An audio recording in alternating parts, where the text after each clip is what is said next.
Journal entry January 13th. Not a lot happened today, but I think I have a lot to talk about. I guess to just go over the key bits of what happened today is I awoke and I went to go see my family. Proceeded then by going out to a bar.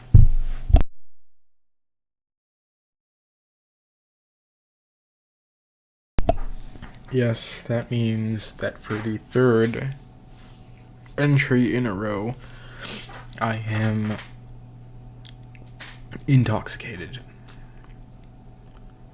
And I think that's something that I want to talk about briefly, followed by...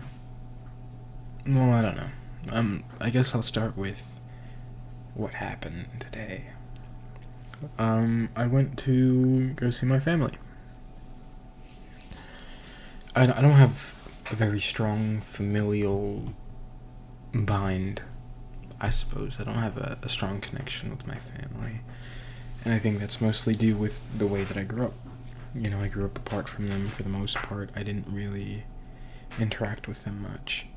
I was taken away from my family at a very young age, and I think because of that, I had always sort of avoided grieving them, because I had always just considered them to not be a part of myself. I'd always just seen them as others. You know, they weren't in my life, so why did I really care? And that's how it has been for a while, honestly. You know, just not particularly caring about them. Up until recently, they weren't in my life, and as of recently, they have been. You know, I haven't seen my cousins and my aunts, my uncles, my grandparents for a long time. And again, I had always considered them to be other than me. And in a weird way, I guess I always considered them to be unimportant to me. You know, I had never, I guess, as a, you know, fully maturing, you know, or after fully maturing, you know, fully realizing myself, I had never really experienced family, so I didn't really care for them too much.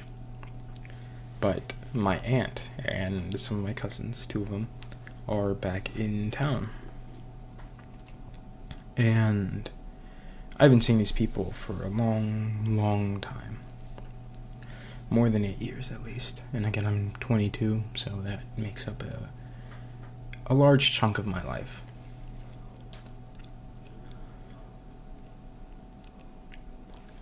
After I saw my youngest cousin, she's about, I want to say, 8 years old. That feeling of not caring kind of went away.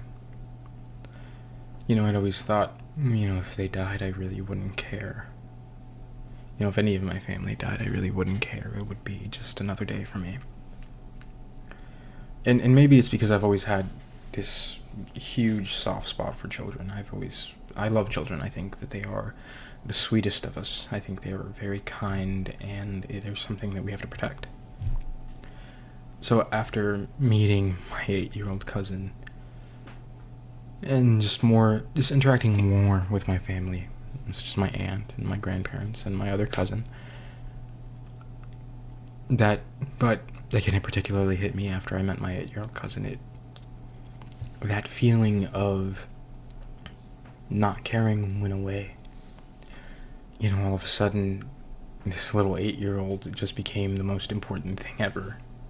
You know, I care about her, or I started to care about her in a way I didn't think I could. You know, I love to sing her, smile and play, and I guess what I'm trying to get to is that I love my family. Even after thinking for a long time that I hadn't, and that I hadn't cared about them. And I think family's weird in a way. You know, again, I haven't seen these people in, so many years. But that blood still binds us together, and it's weird because there's a lot of my blood that I reject, right? My mother and my father, I reject them. They were cruel and evil and horrifying people. Although I've never met my father, I've been told stories, and my mother, I've met her.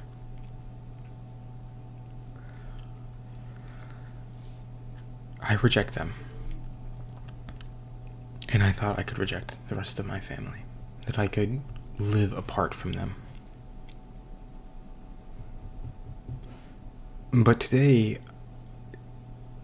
in a weird way, I felt sort of seen. I felt loved, and I wanted to continue to be seen. I wanted them to continue to know me. And I felt loved. And in return for love, I gave love. And I think as I've continued to meet more of my family, and as I've continued in my adult life at least to reconnect with my family, I've begun to realize that I do love them. And I do care for them. And I want them to be happy. And I want them to be successful. And I want to take care of them. My other cousin, I only have two. So the youngest is 8, and her older sister, my other cousin, is 17. I had been told that I think that she would enjoy if I took her out to, a club or whatever when she turns 18. And all of a sudden I felt filled with this purpose of, yeah, of course I'll do that, but I want to be able to make it so that she's comfortable and happy and that she has fun and is safe. I don't know. It's weird. And in a weird way,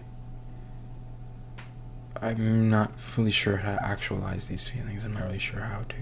I know actualize isn't the right or proper use of that word there. I'm sorry, again, I'm a bit tipsy. No, more than a bit tipsy. But I want to be able to realize these feelings. I want to be able to make them happy, and so forth and so forth. And family is just the weirdest thing to me because, again, these are people that, in actuality and in complete realism, are strangers to me. I haven't met these people, I don't know these people, and they likewise don't know me. But I feel this weird sense of duty to them, this unspoken bond, I suppose, and maybe it's because of what family is. Family are people that take care of each other. They are your flesh, and they are your blood, and they are the closest thing to you. If you were to die, the closest thing to you would be your brother, or your sister, your mother, your father, your uncle, your aunt, your cousin, your grandparents. They're the closest thing to you that others will meet. And I feel this weird sense of maybe it's because if I feel like I protect them, I protect me. Either way, ever since I've met that little girl, that feeling of I don't care what happens to my family has just been washed away. All of a sudden, I care very much about the prosperity of my family. And I'm not too certain on how to feel about any of that. I'm not too certain of whether I should feel happiness or whether I should regret that. I myself have always seen myself as somebody unconnected to others. Don't get me wrong, I wish to love, and all I want to do is love others. And there have been many times where I've grappled with what kind of love I want to give. And I think I might speak on that more tomorrow or the day after, I'm not really sure. But I have experienced... I'm sorry, my thoughts have been derailed.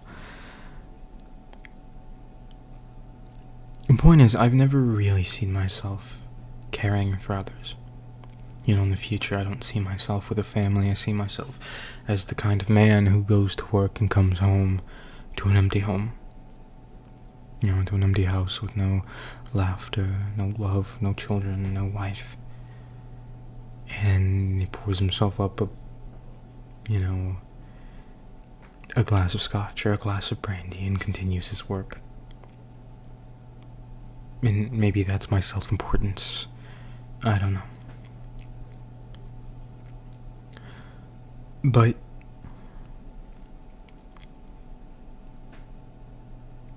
now, having met my family, I feel slightly different. And don't get me wrong, I've loved others, and there have been people in my life that I have met that I had cared oh so deeply about. People who all of a sudden I didn't want to come home to an empty home to. People who I wanted to come home to. Or who have given me hope in family.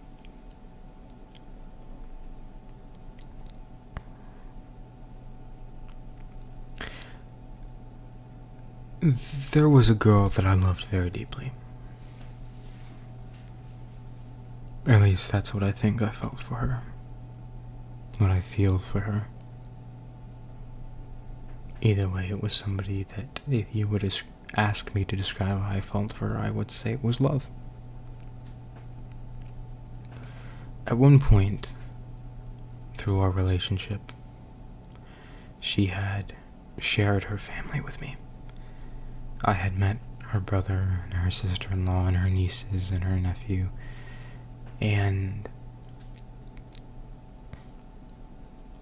I was so grateful, because at the time I didn't have a family of my own. Instead, all of a sudden I was able to share in hers. And I felt so grateful. And I think it's that same feeling that I felt then. That feeling of seeing people that I want to take care of, as I feel it again now, but this time with my own family. It's weird, honestly, to have met somebody else's family and felt a familial bond, and now meeting your own. You know, typically it's the other way around, but I don't know. Family is an odd thing, I suppose. And they're there for you, even when they're not.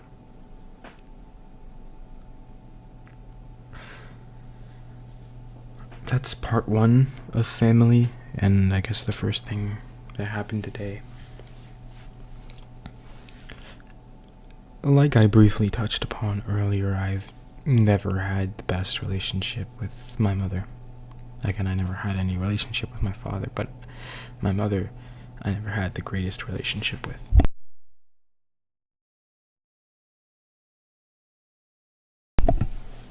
If you were to ask me to describe my mother, I would say cruel. I would say manipulative. I would say hostile.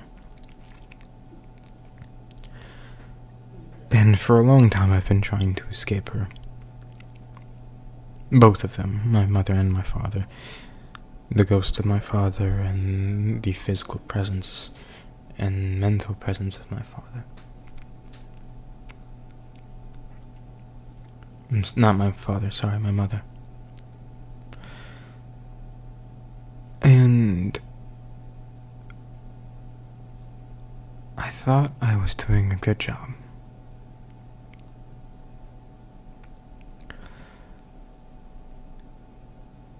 But like a season, my mother just keeps on coming back.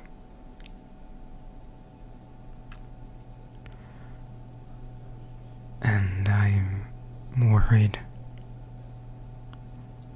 Sometimes I don't take her seriously, other times I do.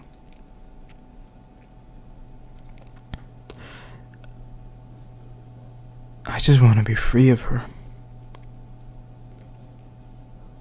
I think I had mentioned it yesterday, I'm not really sure, but she had pretended that she was dying. And me being who I am, or maybe just me being a regular human being, I don't know, I was worried. And again, a part of me hoped that she was dead. And I think that's how it remains. A part of me hopes that one day I wake up and she is gone from my life forever.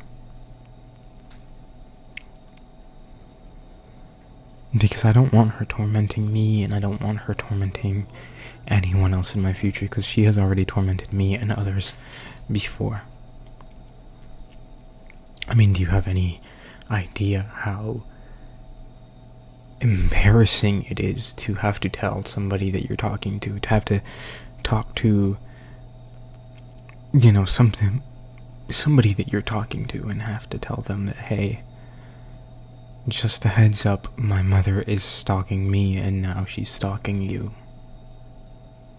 It's embarrassing. It's so belittling. You feel like somebody who shouldn't be with others. You feel gross and horrible.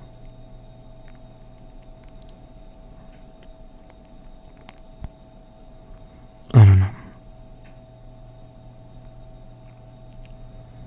Either way, my mother is who she is. And hopefully one day I can escape her. Fully. After all, she's done enough harm to me.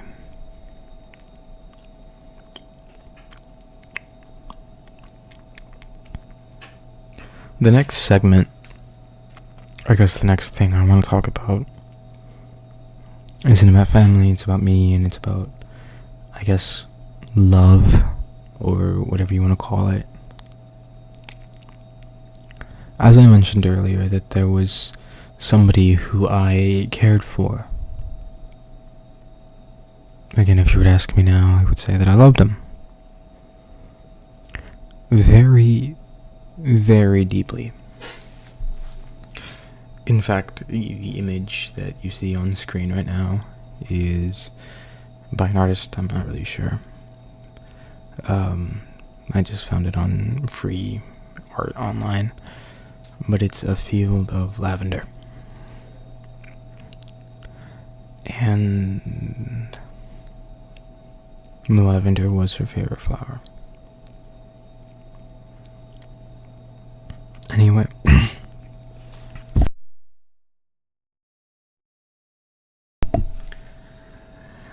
this person I loved very deeply. But they were unable to love me. And as time passes by, I am slowly able to accept that. I've slowly been able to accept it. I think I accept it now. Well, maybe I accepted it back then too, I'm not really sure. But that love that I felt for them hasn't gone down any. Hasn't been reduced by anything, really. I say that I don't love them anymore, or maybe I say that I love them differently, and maybe I do. Maybe I do love them in a different way, but I still have love for them. And I still want them to be happy, and I still want them to continue to prosper.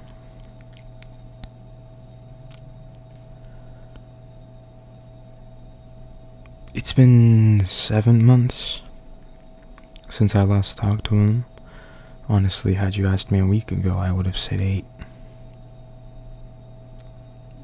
But as of a few days ago, I've seen them for the first time in a while. And we spoke.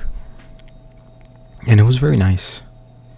It was weird, but it was nice. You know, it was weird in the way that it was tense, because of course it was going to be tense. It was a conversation between two people who haven't talked in 7 months, something that she was very quick to remind me about. But it was nice, and it was good in a way that it felt like talking to an old friend.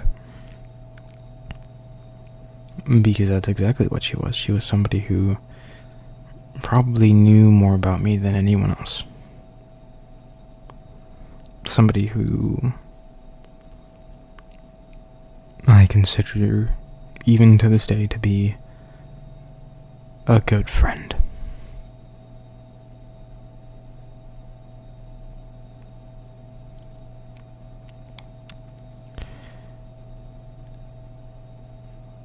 Afterwards, I felt better. You know, I felt sort of relieved, because in a weird way I felt like I was justified in missing them, because I wasn't just missing this person who I remembered anymore. All of a sudden I was once again missing somebody who was very real, and somebody who I can have lovely conversations with. But I also felt sort of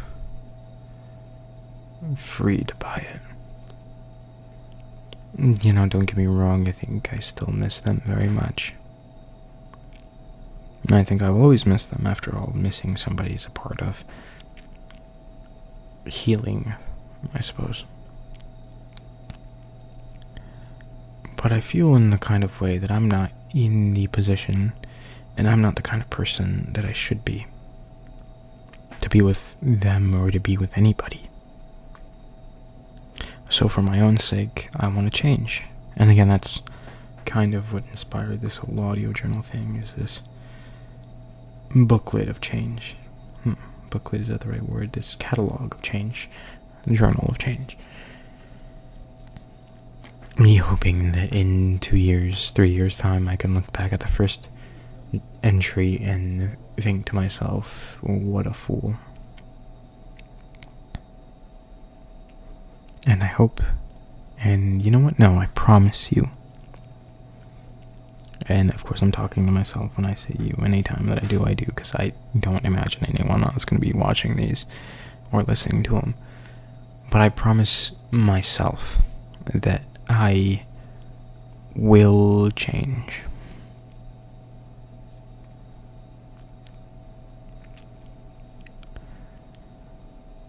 Either way, I miss this person. And I'm changing not for their sake, but for mine. And whether or not I'll talk to this person again in the future, maybe another 7 months, maybe a year or more, or maybe 3,000 years. Who knows?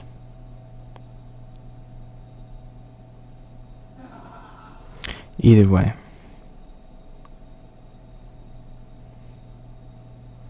I will change. Which leads me into the final part of today's entry. Oh, real quick. Again, I've been drunk for every one of these entries so far, and hopefully that changes tomorrow. No promises, but hopefully. I have been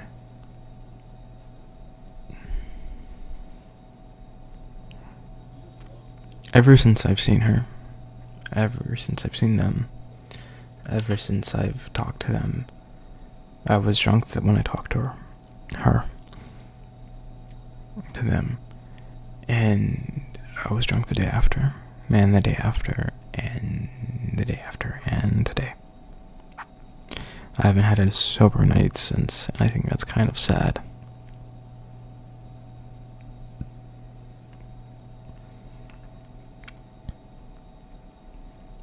it makes me think I'm a bit more hurt than I actually realize I am. Anyway, the final bit of today, and I think probably the key thing of today, and probably the thing that I'm going to carry on and remember the most, is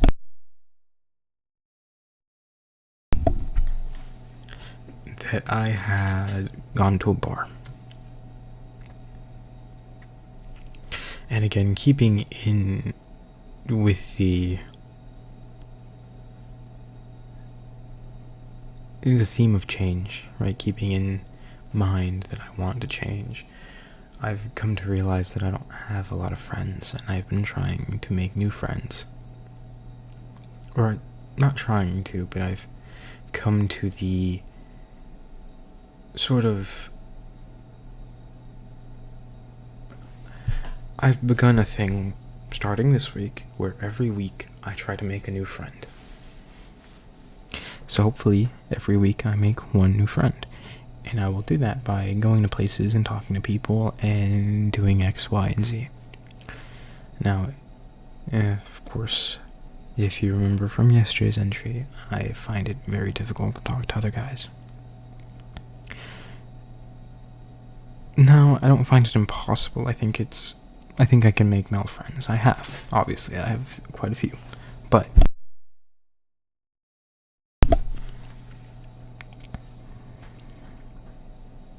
I also find it a lot easier to talk to women. And I think that's kind of a problem, because I feel like if I talk to women, they might think that I'm hitting on them or being a creep in general. Which kind of puts me in a weird position. Anyway, today I went to a bar. And I got a little tipsy. And I was attempting to make a friend. And everyone at the bar was already with another person or in a group, which makes them just that much harder to introduce myself to as somebody who is very socially incapable. Or everyone else, it was either just out of my age range, which I don't mind, but I would prefer to make friends my age. That way I can, enjoy doing the things that I do with them. With the exception of one girl. She was there and she was talking to the bouncer, and she seemed nice. And I don't know what took over me. I know exactly what took over me. It was the spirits, it was the alcohol. But I failed so miserably today on making a new friend. And I like to think that I tried. Maybe I didn't try hard enough, and maybe if I was sober I could have actually done it. But I tried talking to her when I got the opportunity. And I had just asked to bum a cigarette, and she had asked me if I needed a lighter, and I tried striking up a convo about cigarettes. Dumb, I know, and it didn't go anywhere, and I didn't really know how to follow it up, and it was a lot of awkward silence, followed by me probably saying the worst thing I could say in that kind of scenario, which is, I'm sorry. And then I almost walked away with her lighter. And I feel so bad about it. I apologized later in the night. Obviously, that didn't lead to anything either. So I walked out of that bar, and I drove away with me not completing the thing that I wanted to do.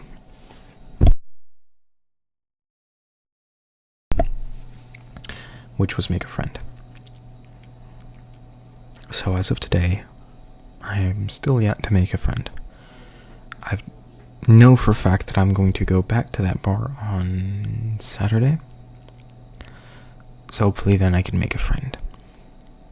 But until, I will remain with the same amount of friends. And I think, again, I think I mentioned it yesterday, but I had kind of just woken up in this really bored state of not being able to do anything or not having anybody to talk to, and it felt bad. Which is why I'm trying to make more friends. And today I failed.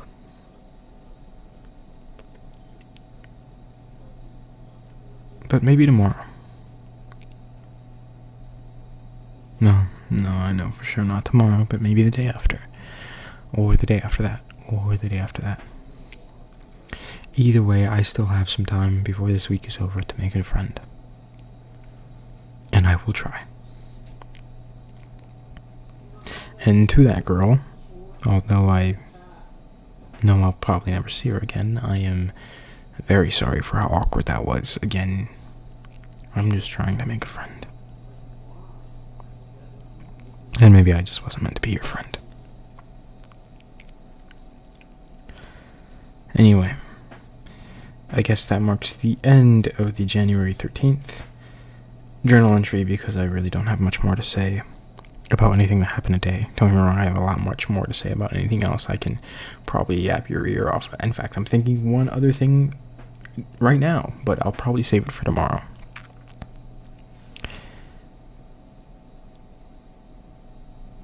So, once again, if nobody has told you today, then I will. I love you. And I love you very much. I say that to myself, and I say that to you.